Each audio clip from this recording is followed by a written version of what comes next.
621, it's a big question and even a debate for some parents. Sure, some schools teach sex ed, but a lot of parents want to have those conversations with their kids themselves. So should you give your child a heads up about puberty? How do you explain where babies come from? Talking about the birds and the bees, it can make parents feel a little uneasy. For this month's Kids First on Fox, we're joined by our friends at LifeSmart Youth for ways to navigate the process. This morning I'm joined by the CEO of LifeSmart Youth, Tammy Carter, and adolescent health educator Haley Huggins. Welcome, ladies. So happy to have you on because this is something that I'm listening to right now, having that conversation. First of all, let's talk about what the services are provided by LifeSmart Youth. Yeah, so Birds and Bees is our business.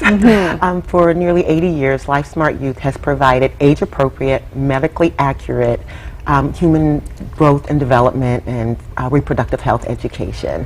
And so what we do is we provide support not only to schools across the state, but also to parents through our parent portal and parent information meetings.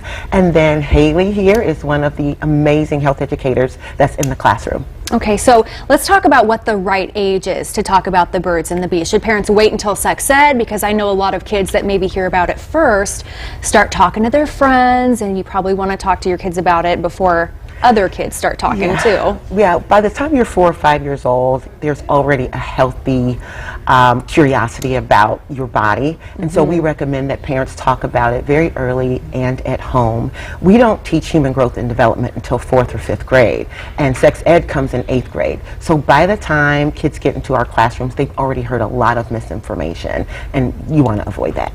So should you really be teaching it before it's taught in school?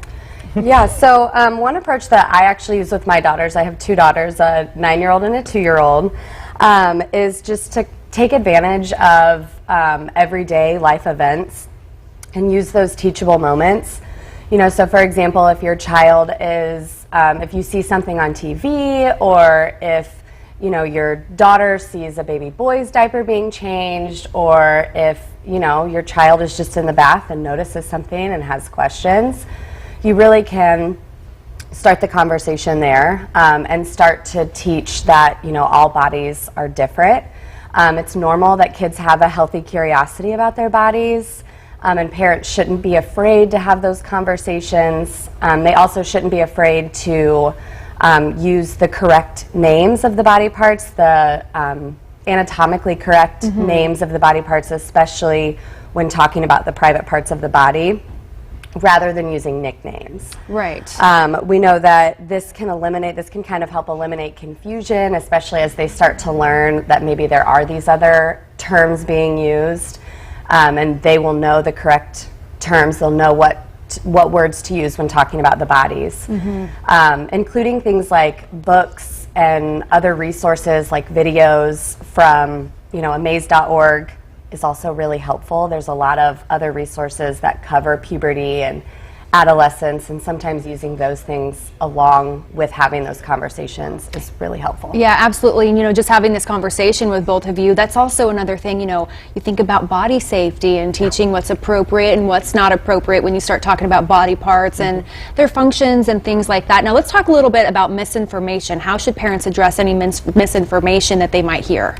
Yeah, so unfortunately kids are going to hear a lot of stuff, whether it's correct or incorrect. Misinformation can come from schools, it can come from friends, you know, playing sports, things like that. First thing to do is just don't panic. It's okay. You know, start with asking what they heard and who all has heard that information. That way, if parents need to let other families know or something like that, they can have that conversation with other parents.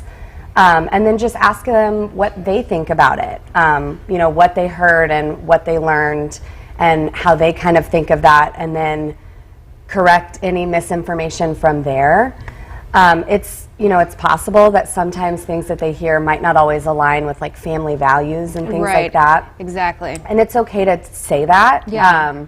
And that also would be a good chance for families and parents to kind of instill your family's values and principles things like that. But we want to make Right. sure that they know we're here to correct that information for them. Absolutely. Yeah, misinformation I know can be big from hearing it from other kids, from my personal experience, things on TV, things like that. So just better to stay on top of it. Talk to your kids yourself so they know everything right. So thank you both so much for being here. We're going to have this link to our website a little bit later on, fox59.com, under the Morning Show tab. Scott, we're going to send it over to you.